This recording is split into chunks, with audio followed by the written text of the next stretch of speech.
Are British history textbooks stuck in the past when it comes to the study of Native Americans?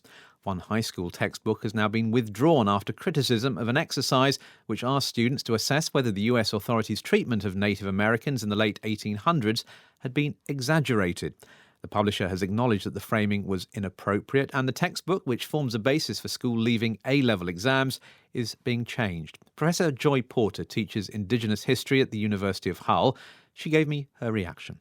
This is symptomatic of a systemic problem within the curricula and within how our young people are being introduced to the Indigenous world in a wider sense. We've just completed a whole study of the exam questions, which are what results from all of this textbook reading. And they're frankly historically inaccurate. But I can see where they're coming from. They're trying to put the student back into the mindset and the debates of the time, which is a good thing to try and do. But there's a lot of implicit assumptions in here. That Native Americans are problematic, well, this is the best solution that could have been arrived at, which is patently wrong. There's real problems with this, and I think our kids deserve better. What is this down to then? Is it just ignorance? Is it, what's your conclusion? I think this is the kind of writing that was acceptable in 1970, and whoever's behind this, they haven't really gone to someone who's working currently in the field, and someone like myself who's working with Indigenous people day to day. It's just not been updated. We just finished a package of work where we'd gone through all the exam boards, a whole range of them, and these problems are systemic throughout the whole exam process. So a lot of the exams talk about Indigenous peoples as obstacles and as if they're all the same, homogenised. There's a complete lack of awareness of diversity.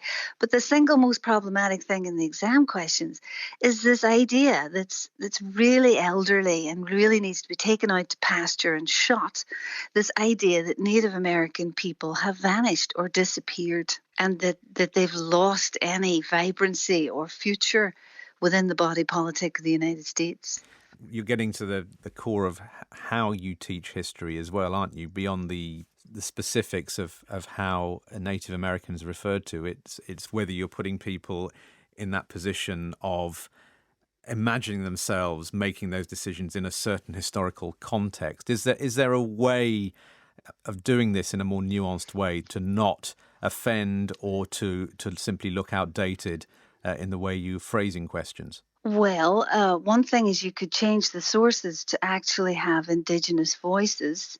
And you could also look at documents like treaties that are at least to some extent jointly produced because they're signed by Indigenous people and they lead the student on to contested history.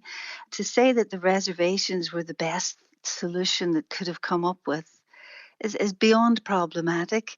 Reservations are really places that Indigenous people were put, and they were expected to farm, but it was almost impossible to do so.